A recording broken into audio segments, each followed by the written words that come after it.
images of the biblical city of Chorazim, youthful Jewish dancers bring to mind King Solomon's famous proverb, "For everything there is a season, and a time for every matter under heaven, a time to weep and a time to laugh, a time to mourn and a time to dance."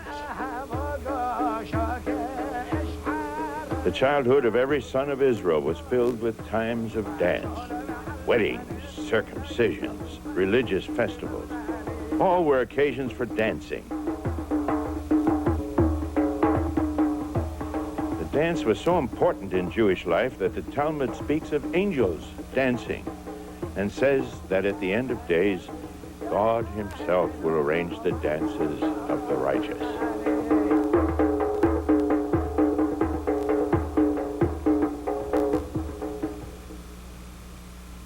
Only in a wilderness like this, isolated from normal society, would a young Jewish boy have been deprived of the joys of the dance. The Gospels tell of a boy who grew up in a wilderness such as this. His name was John the Baptizer, probably better known as John the Baptist. The scripture says that at his conception, he had been uniquely designated by God as the way preparer for the Messiah. Now, some 2,000 years later, this distant relative of Jesus is still something of a mystery to students of the Bible. Religious art has correctly portrayed John's father as a temple priest who belonged to a priestly order known for its influence and wealth. Why didn't John become apprentice to his father, as the custom was in those days? Why did he exchange a life of comfort and maybe of luxury for the poverty of a desert hermit? St. Luke tells that the child John was in the desert. There is a tradition that John was orphaned at an early age. His parents were older when he was born. How could an orphaned child have survived the rigors of the Judean wilderness? Who would have fed him? Who would have educated him? Where would he have found shelter? Recent archaeological discoveries have suggested some interesting answers, highly intriguing answers.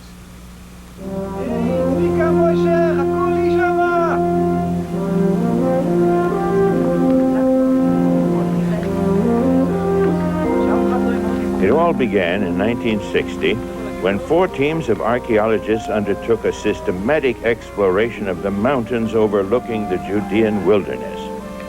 Yigael Yadin, Israel's most famous archaeologist, was soon to make an incredible discovery. 7 stories above the desert floor, Yadin and his associates prepared to explore an unusual cavern, which he would later name the Cave of the Letters.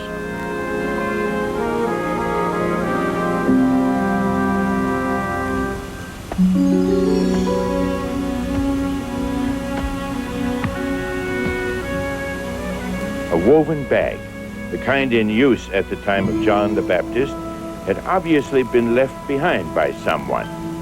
But who?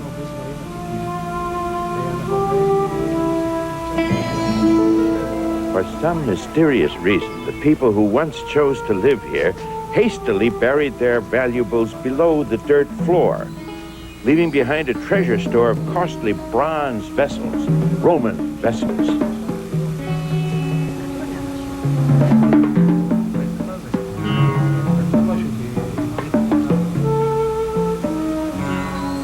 In a Jewish cave, this treasure could only be war booty captured from the Romans.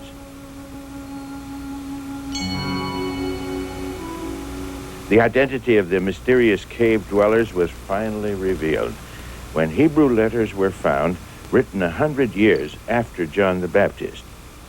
"You sit, eat, and drink from the property of the house of Israel, and care nothing for your brothers," the letters complain. They were addressed to 2 Jewish military commanders who apparently took their war booty and fled to the safety of the Cave of the Letters during the final Jewish revolt against Rome. The commanders obviously perished along with their buried treasure.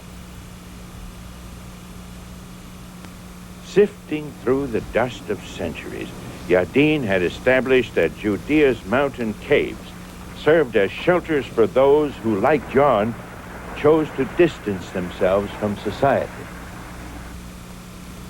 The Cave of the Letters provides no evidence that it was occupied at the time of John the Baptist. Scholars believe, however, that similar caves served as nightly shelters for a whole community of hermits who were contemporaries of John. Many of them, like John, were descendants of priests, convinced that Israel's society had become hopelessly corrupt and that the priesthood itself no longer represented the will of God.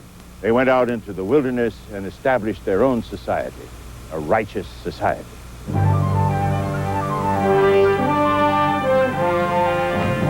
Here in the wilderness, the hermits believed, God was disciplining them and preparing to raise up not one but two messiahs out of their own midst to usher in the day of divine judgment.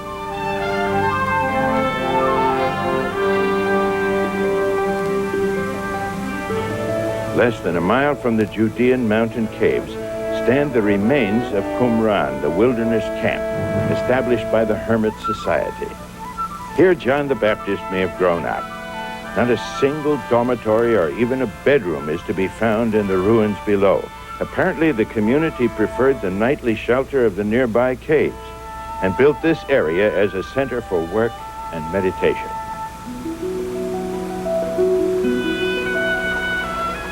The Essenes, as the sect was called, constructed an elaborate conduit bringing spring water from the nearby Judean mountains to their desert home. It emptied into 8 cisterns, some of them ritual baths. Here the child John would have seen the hermit community baptize themselves every day just before noon, in a rite designed to keep themselves ritually pure. As an orphan, John would have felt right at home, for the Essenes made a practice of taking in orphans and raising them until manhood.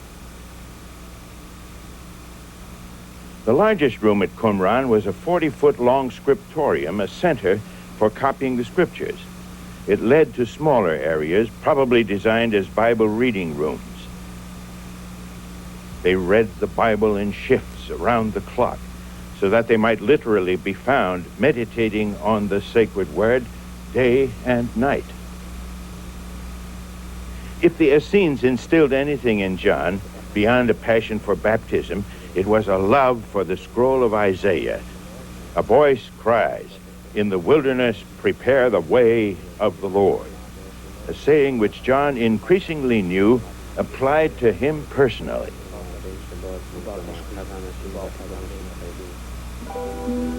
God had brought him to the wilderness as a child and provided him refuge, food, and clothing for a purpose. This young hermit was to be the voice calling Israel out into the wilderness to prepare for the coming of the Lord. As for the meeting of Jesus and John, Matthew describes it. At that time, Jesus arrived from Galilee and came to John at the Jordan to be baptized by him. John tried to make him change his mind. "I ought to be baptized by you," he said, "and yet you come to me." Jesus answered, "Let it be so for now, and in this way we will do all God requires." John agreed. Matthew goes on to tell us that as soon as Jesus was baptized and came out of the water, a voice said from the heaven, "This is my own dear son. I'm pleased with him." The baptism of Jesus was quickly over, and now he was departing to go about his business. John told the people who had been waiting for a deliverer, only to have him disappear. That's the Messiah. He's the one. John had found the Messiah. Unfortunately, the Essene community did not.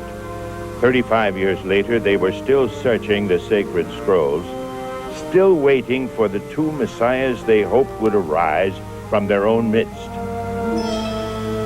Then suddenly, they deserted Qumran.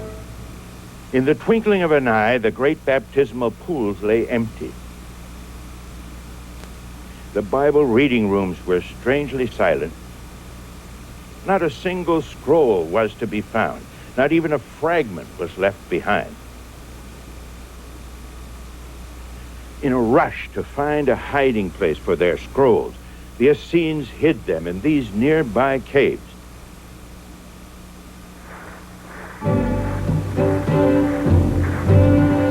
The unthinkable had happened. Jerusalem had fallen to the Romans in the first Jewish revolt, and now Roman legions were marching on Qumran.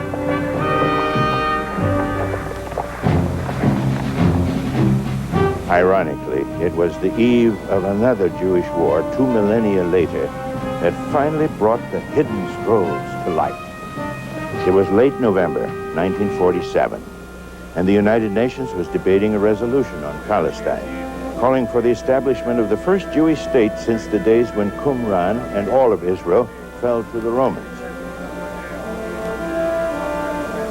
Arab leaders were warning that if the resolution should pass, they would launch a vigorous attack on Jewish cities and villages. At the height of the tension, Dr. Sukenik, professor of archaeology at Jerusalem's Hebrew University and the father of Yigael Yadin, received an urgent message to get in touch with a Jerusalem dealer in antiquities. The British security forces had recently divided the city into military zones. No one could go from one zone to another without a special pass, a pass which neither Dr. Sukenik nor the antiquities dealer had time to obtain. As Dr. Sukenik stood on one side of the barrier and the antiquities dealer on the other, the professor strained his eyes to peer at scraps of leather the dealer held in his hands. They appeared to be fragments of incredibly ancient Hebrew scrolls. The dealer invited the professor to risk a trip through tense Arab territory to Bethlehem, where another antiquities dealer was offering for sale the complete scrolls from which these fragments were taken. There in Bethlehem, Dr. Sukenik heard an unusual tale.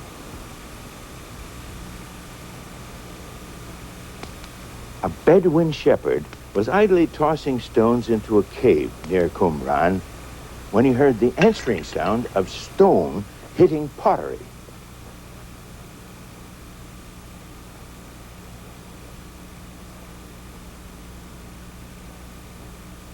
It turned out to be an ancient earthenware jar with a bundle of leather inside. In all, the cave contained 8 such jars. Back in Jerusalem, as the professor pored over 3 of the leather scrolls found in the jars, he discovered among them what scholars now recognize as the oldest biblical manuscript known to man.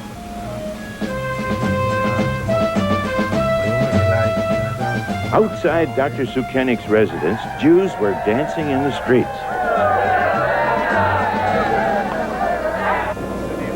The UN resolution creating the Jewish state had just been passed.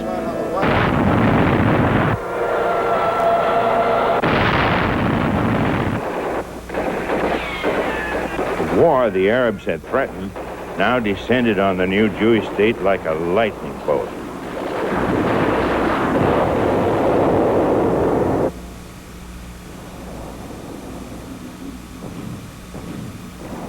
When the final shot was heard and peace settled over the land, Dr. Sukenik's Independence Day discovery found its rightful place in Israel's archaeological archives.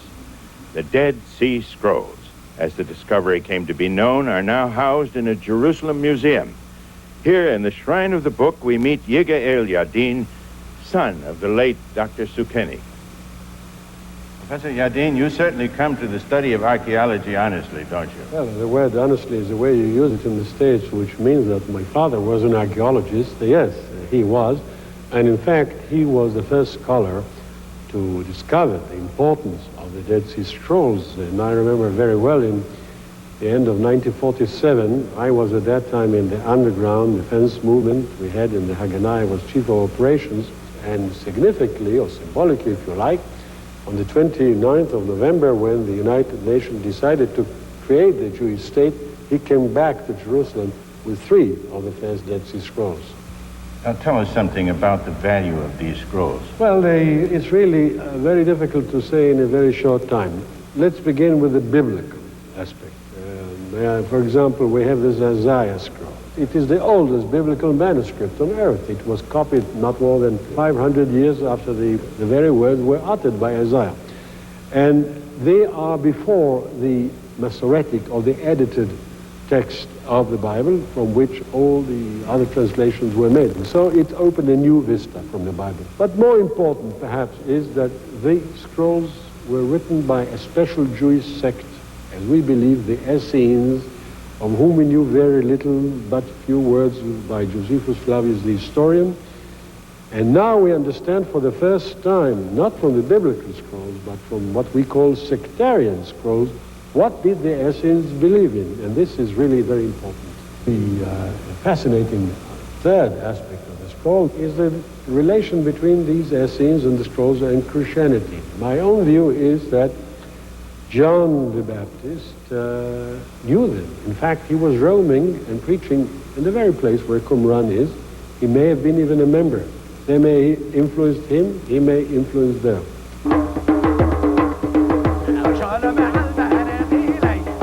The story of John ends where we began. As a boy living near or among the hermits of Qumran, John may never have experienced the joys of the dance. Yet it was precisely because of a dance that this forerunner of Yeshua would meet an untimely death.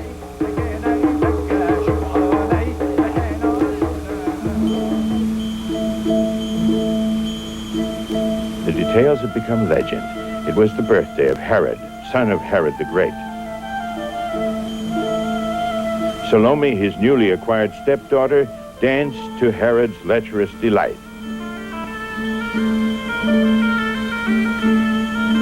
In front of his birthday guests, he vowed to give her anything, up to half of his kingdom. It was an opportunity for Salome's mother to silence John's public criticism of her recent divorce and marriage to Herod.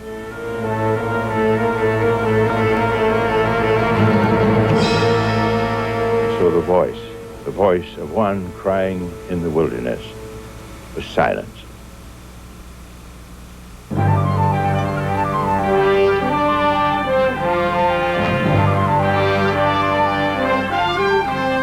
The people who live in darkness will see a great light, Isaiah insisted. On those who live in the dark land of death, the light will shine.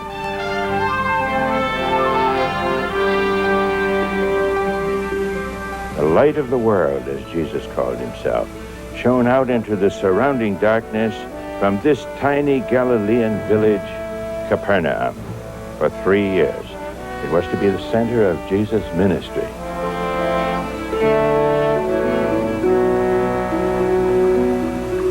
Capernaum was a fishing town on Israel's largest lake, the Lake of Galilee.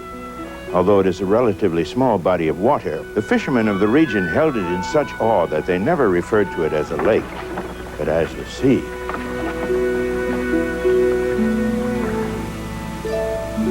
Matthew reports that as Jesus walked along the shore of the Sea of Galilee, he saw two brothers who were fishermen, Peter and his brother Andrew.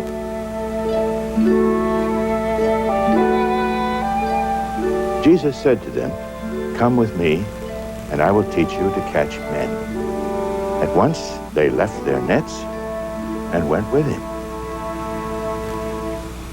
Jesus went on and saw two other brothers, James and John, in their boat, getting the net ready. He called them, and at once they left the boat and went with him. Why fishermen? Why not important people? We don't know, but we can speculate that maybe the important people, the rich and the powerful, did not exactly fit into the plan for the kingdom of heaven he had in mind. Jesus performed his first miracle at a wedding in Cana near his home. Today there's no sign of Cana, only a tell.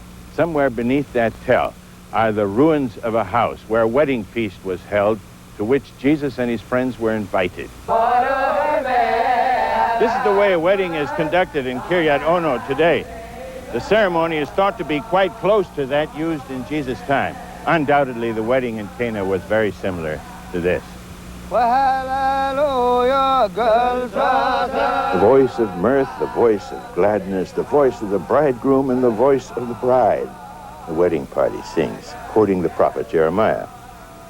The chanting and the ceremony that preceded it traditionally took place under the huppah, a prayer shawl held aloft by friends of the groom. The wedding took place under the open sky in hopes that the marriage would be blessed with as many children as stars in the heavens.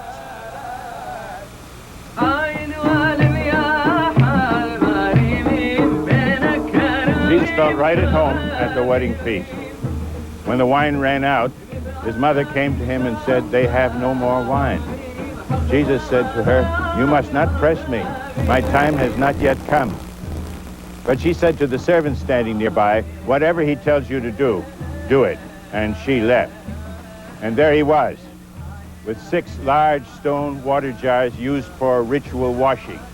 He told the servants to fill them up with water.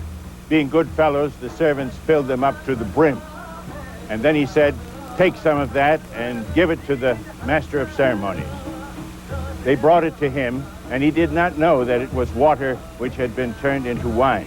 When he tasted it, he called the bridegroom and said, "You've turned everything around." Usually they serve the good wine first, and after people have drunk a lot, they bring in the ordinary wine. You have served the best wine last. This is the first miracle Jesus did in Cana and showed forth his glory, and his disciples believed in him.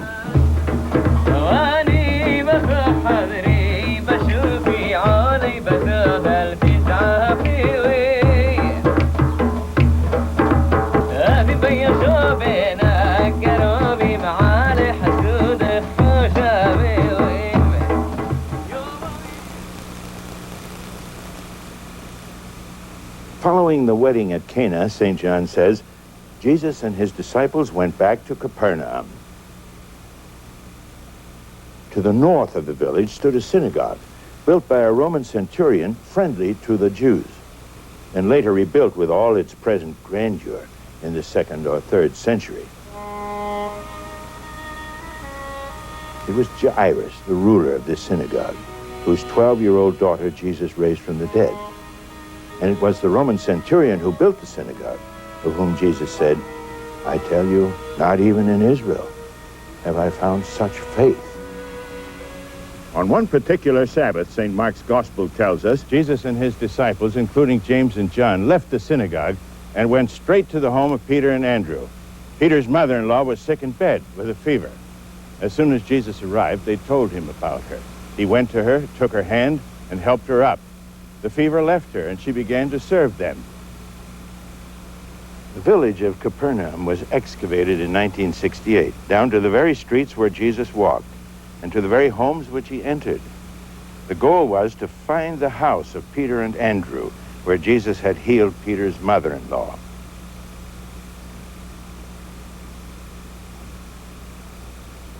Franciscan archaeologists believed that they had hit pay dirt when they came upon this octagonal structure close to the lake.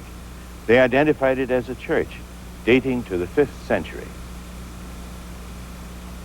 These yellow lines are the floor plan of that church. The fact that the building had 8 sides is highly significant. 100 years earlier, Emperor Constantine's mother, Queen Helena, had built a similar 8-sided church in Bethlehem, directly over the cave where she believed Jesus had been born. During this period, 8-sided churches marked places of special importance in early church history. The Gospels infer that Jesus took up residence in Capernaum at the house of Peter and called it home during much of his Galilean ministry. The fact that Jesus may have lived in this very house would obviously have made it a site of special importance. Was that the reason for building a church over it? Was that the reason for the special octagonal design? Diaries of early Christian pilgrims provided archaeologists with additional clues. An Italian pilgrim recorded this note in his 6th century diary. "We came to Capernaum, into the house of St. Peter, which is a basilica." No doubt Capernaum's 5th century church was the same basilica that this pilgrim saw in the 6th century. Clearly, the church was intended to mark the house of Peter, the residence of Jesus. One question still baffled archaeologists. Where in the present ruins were the remains of Peter's house? The mystery was not to be unraveled until archaeologists began sifting through rubble from the innermost octagon of the church. Father Lafreda, a Franciscan specializing in biblical archaeology, had already come upon several oil lamps dating to the time of Christ. His Arab assistant was concentrating on a corner of the ruins, revealing remnants of a wall which had been plastered and replastered many times. This was highly unusual in ancient Capernaum. It was the only room with plastered walls found in any of the excavated buildings. Apparently it had been singled out for this special treatment in the middle years of the 1st century. Suddenly, in the rubble, a plaster fragment appeared. It was the consistency and color of 1st century plaster.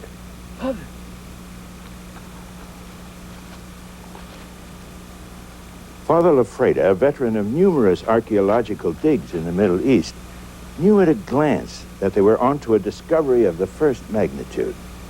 Scratched on the artifact were the Greek words, "Christ, have mercy."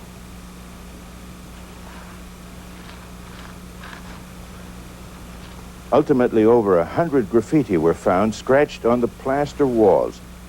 The second piece revealed the words, "O Lord Jesus Christ, help," followed by 2 names. Apparently, the graffiti indicated that this house might well have been a place of worship for early Christians, a house church.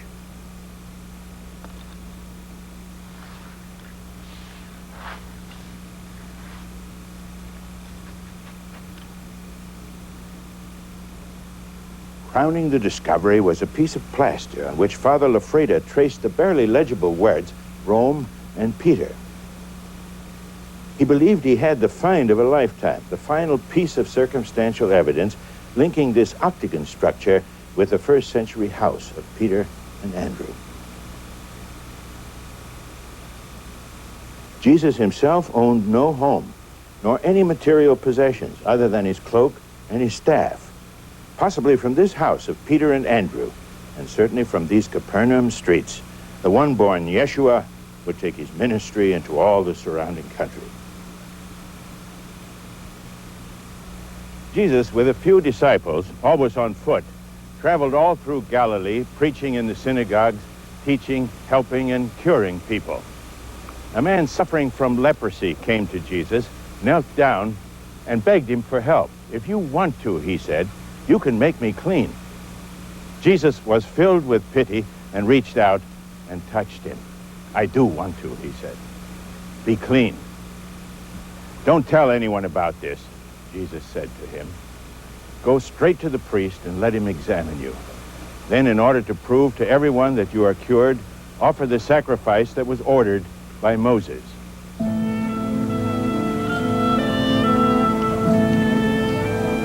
We see Jesus constantly confronted by crowds of twisted, unhappy people, mentally and physically ill.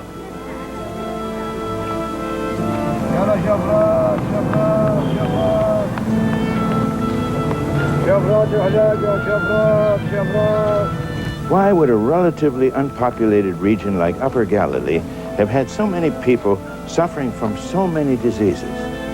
We now know that the afflicted were not only Galileans, but Jews from every quarter of Israel. Galilee was famous for its healing springs near Tiberias, only a few miles down the road from Capernaum. Stools still visible today allowed the ill to sit and soak, hoping against hope for cures beyond the capacity of the steaming waters.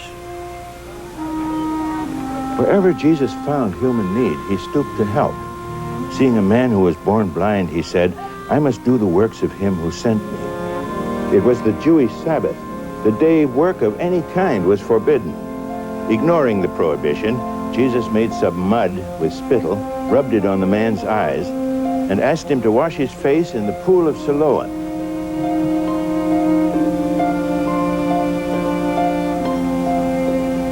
For 800 years, daughters of Jerusalem had descended the pool's steep steps to fetch drinking water for their families. It is safe to say that never in all these centuries had a man come here to wash away his blindness.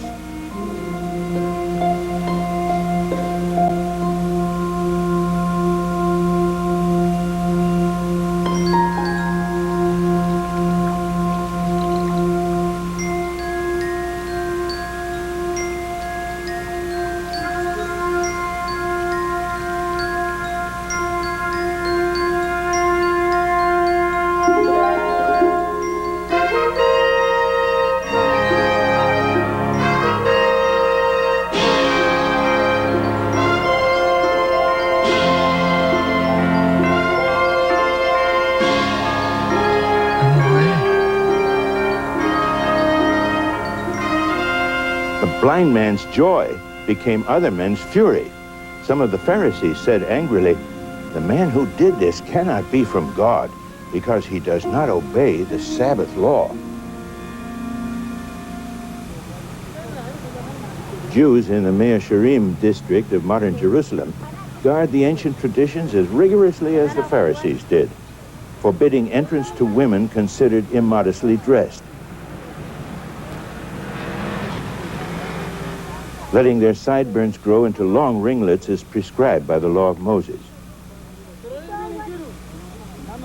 Using modern transportation on weekdays, but stoning any vehicle that moves on the Sabbath. If all of Israel would only keep the Sabbath once, they quote the Talmud, the Messiah would come. Here in Jerusalem, we are driving through the Mea Shearim section where the Sabbath is observed very strictly.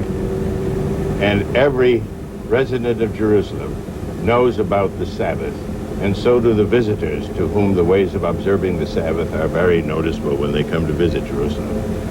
Commenting upon the Sabbath is Dr. Reuben Hammer, who is professor of Jewish philosophy at the Jewish Theological Seminary in Jerusalem. Dr. Hammer, what is the origin of the Sabbath observance? Well, the Sabbath appears in Jewish sources, in Judaism, first in the book of Genesis, where the description of the creation is given, and then at the end of the creation it says that God rested and hallowed that day upon which he rested, the seventh day, as the Sabbath. Then it appears again later on in the book of Exodus and in the Ten Commandments in both versions, and we're told there that we are to observe the seventh day as a day of rest. As far as creation is concerned, the idea behind the Sabbath and creation seems to be that we are to recognize and remember at least one day a week that we are the creature, we are the created and not the creator. There's only one creator, and that's God. The best way you can remember the creation is by saying, I will cease on this day from doing anything which is created. I will let God do all the creating, and I will just admire what he has done. So I don't cut anything, I don't change anything, I don't build anything. I don't even use fire. Because fire, which is specifically prohibited in the Bible from use on the Sabbath day, is the symbol of creating something. Fire takes one thing and changes it into another. On the Sabbath, the human being says, no, that's not for me. I'm not the one that changes things. I'm the one that admires that which God himself has made. He is the real creator of all time. Now, there are customs and maybe even regulations connected with the Sabbath, are there not? Yes, right. There are regulations, definitely. And so you have, for example, regulations which say that you're not supposed to engage in any commerce. No money is to be spent. No stores are to be opened. And as you said, when people come to Jerusalem, they see everything is closed on the seventh day. But I think it should be emphasized here, by the way, that all of these Sabbath regulations can be broken, as a matter of fact, must be broken, if there is a good reason to do so in order to save a human life. The Sabbath is not the ultimate end. Human life is the ultimate end. The Sabbath adds to our lives, and if there's ever any danger involved, then you're allowed to break it. As a matter of fact, Jewish law requires you to break it. So a doctor can do whatever has to be done that day, or a policeman can do the things that he has to do, or anybody can, because life and to keep a person away from danger and from pain, that's what Judaism is really all about. The Bible says you're to live by them and not to die by them.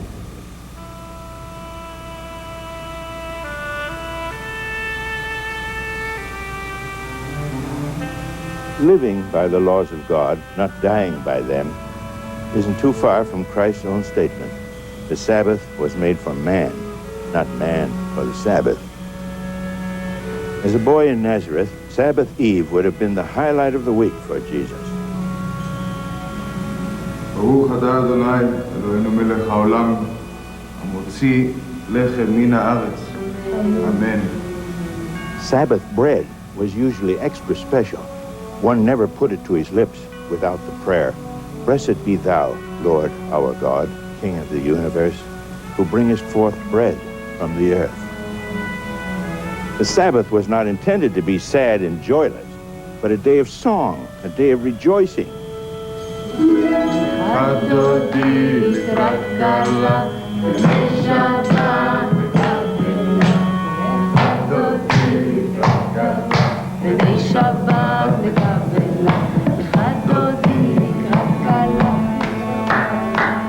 my friend, to meet the bride. Let us welcome the Sabbath, they sing.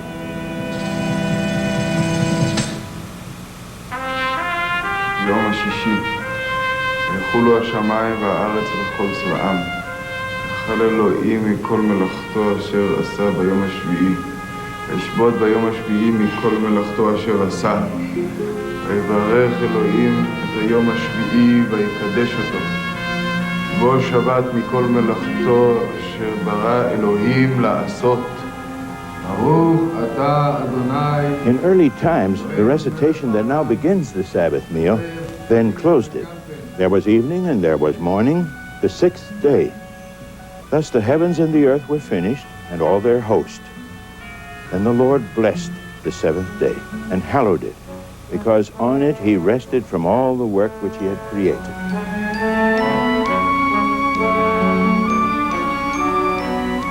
This was the Sabbath which Jesus said God had made for man.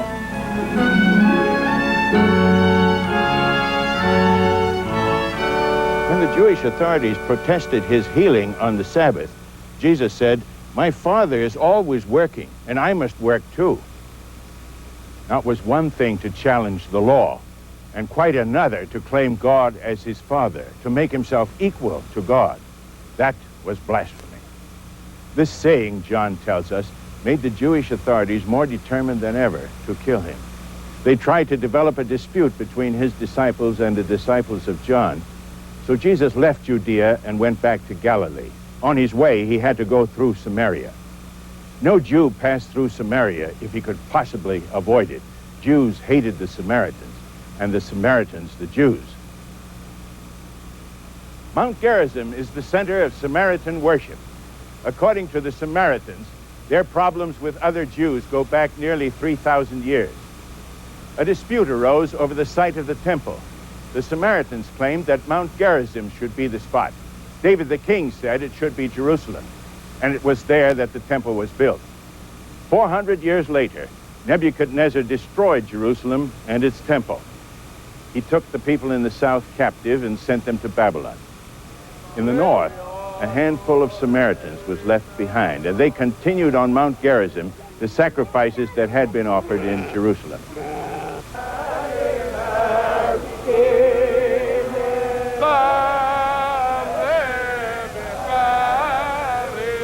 To this day, the Samaritans celebrate Passover on this holy mountain, sacrificing their animals just as it was done in the time of Jesus. Now, the Samaritans accepted only the first 5 books of the Bible, the books of Moses. All the rest, they rejected. When Cyrus, the king of the Persians, allowed the Jews to go back home, they rebuilt their temple in Jerusalem. The Samaritans felt that they had preserved the true worship of God during 70 years of captivity, and they now felt that the temple was again being built in the wrong place. The two peoples, who were originally one, had a split that was never mended. The division became more acute as the Samaritans offered their services to the army of Herod, and after that, under the Romans, fought against their fellow Jews. In Samaria, the Bible tells us, Jesus came to a town named Sychar, near the field Jacob had given his son Joseph. Jacob's well was there, and Jesus, tired out from the trip, sat down by the well. It was about noon. This Byzantine church was built over Jacob's well to commemorate Jesus' visit. As you can see, it has no roof, but it is not a ruin. It was never finished. It was almost completed when the Arabs overran Palestine in 630 AD. Since the church was not complete, they did not bother to destroy it. They simply built their own mosques nearby. The well and the altar are beneath the floor of the uncompleted church, which is attended by a Greek Orthodox priest, the inheritors of the Byzantine priests who built this church and were killed here. Sometimes history repeats itself. In 1979, the archimandrite of the Greek Orthodox Church was killed right here in this chapel as he was serving this altar. Father Gregorius, what was the name of the man who died here? His name is Philomenos. And what did he do here? Israel was the superior of this convent. A band of Arab terrorists broke into this place, threw a grenade, and hacked the Archimandrite to death with an axe. And here is the well, where the Samaritan woman came to draw water. It was noon, the heat of the day. Certainly not a normal time for a woman to leave the cool shelter of her home and go to the well. Not unless the woman was deliberately avoiding other women. Not unless she was the butt of their jokes or the object of their caustic gossip. To such a woman, Jesus said, "Would you please give me a drink?" She looked at him in amazement and said, "How is it that you, a Jew, ask me for a drink when I am a Samaritan woman?" And he said, "If you knew the gift of God and the one who is asking you, you might ask him and he would give you living water." She said, "Where's your bucket? Jacob, who gave us this well, had a bucket. Are you greater than our father Jacob?" And he said, "If you had the water that I have to give, it would be like a well of water in you springing up to life eternal." She said, "I wish you would give me some of that water so I don't have to come out here like this at noon to draw water." And he said, "Why don't you have your husband help you?" And she said, "I don't have a husband." And he said, "You can say that again. You've already had 5 husbands, and the one you have now is not your husband." Changing the subjects, he said, "I always wanted to know where to worship God, here on Mount Gerizim or in Jerusalem, as you people say." And without irritation, he went on to say, "The time is coming when you will not need to worship God in any special place, for he is a spirit, and those who worship him by the power of his spirit will worship him as he is." And she said, "When Messiah comes, he'll tell us everything." And Jesus said, "I'm the one that's talking to you." Just then his disciples returned from the town where they'd been buying food, and the woman left her water pots there and ran through the town shouting to the people, "I just met a man who told me everything that I ever did in my whole lifetime. Could he possibly be the Messiah?" Because of what the woman told them, many Samaritans believed that Jesus could be the Messiah. A large crowd came out to see him and asked him to stay with them. He did for 2 days. At the end of that time, they were saying to the woman, "Now we believe, not because you told us, but because we've heard it for ourselves. He is the Savior of the world." Jesus had said earlier, no man is a prophet in his own hometown or among his relatives. Now he had more understanding and appreciation among the enemies of his people than he had among his friends or even his own disciples.